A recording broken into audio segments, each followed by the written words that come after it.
The narcissist thought they were 3 steps ahead of you. They didn't realize you stopped playing their game entirely. Here's what they never tell you about narcissists and foresight. They are tactically clever, but spiritually blind. They can calculate the fastest way to dismantle your self-worth. They can engineer scenarios that make you question your own perception. They can construct entire realities out of smoke and projection, but they cannot see past the present moment of control. This is because true foresight isn't intellectual, it's energetic. It lives in the body. It lives in discernment. It lives in the capacity to sit with discomfort long enough to receive higher guidance. And that capacity, that is something the narcissist fundamentally does not possess. Spiritual intelligence is not about how many crystals you own or how many texts you've memorized. Spiritual intelligence is the ability to read the invisible architecture of a situation, to feel what is true before it is proven, to track energy before it becomes event.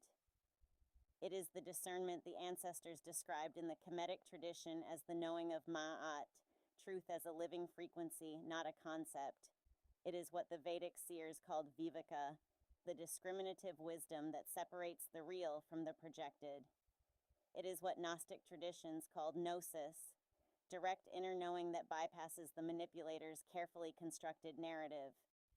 The narcissist's entire operating system depends on one thing: that you cannot trust your own perception, that you will doubt what you feel before you doubt what they say. But chosen ones were built differently. Your nervous system was calibrated through suffering to become a precision instrument. Every time you survived their gaslighting, your discernment got stronger. Every time you felt something was wrong before you could name it, that was spiritual intelligence activating. They sharpened you, and they don't even know it. Let's talk about what the narcissist's projections really are on an energetic level. When they project rage onto you, they are externalizing the volcanic shame they cannot metabolize internally. When they project incompetence onto you, they are displacing the deep terror that they themselves are hollow. When they project disloyalty onto you, they are confessing their own inability to genuinely bond with another soul. In Hermetic law, this is cause and effect in real time. They are transmitting their own interior chaos into your field and hoping you absorb it as truth about yourself. But here is what changes when you understand the mechanism. The projection stops landing. You don't need to defend against something once you can see it for what it is. You don't argue with smoke. You don't negotiate with a mirror. Their projection was never about you. It was always a broadcast of their own unresolved wound. And chosen ones are now fluent enough in energetic literacy to read that signal without being captured by it. Here is where the chosen one's advantage becomes undeniable.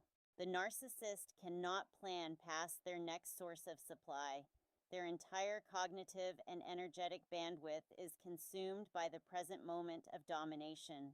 They are chronically, pathologically present, not in the enlightened sense, but in the predatory sense. They can only see as far as their next move. You, however, have been forced into depth. You have sat with grief that most people run from. You have processed pain that would have broken someone who hadn't been chosen for it. And in that depth, you develop the capacity to see long. You can feel the trajectory of a dynamic before it arrives. You can sense the pattern inside the chaos. You can track the spiritual consequence of choices that haven't been made yet. That is not a trauma response. That is a gift forged in fire. The narcissist is playing checkers in 3 dimensions. Chosen ones are navigating multidimensional chess, and the board extends into realms they cannot access. So how do you activate this advantage consciously? Stop engaging at the level of facts. The narcissist wins in the realm of facts because they manufacture them.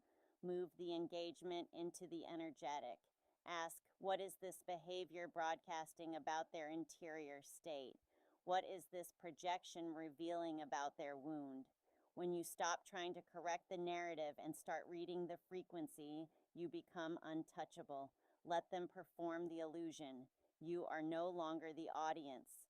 Protect your field daily. Visualize your auric boundary sealed and sovereign.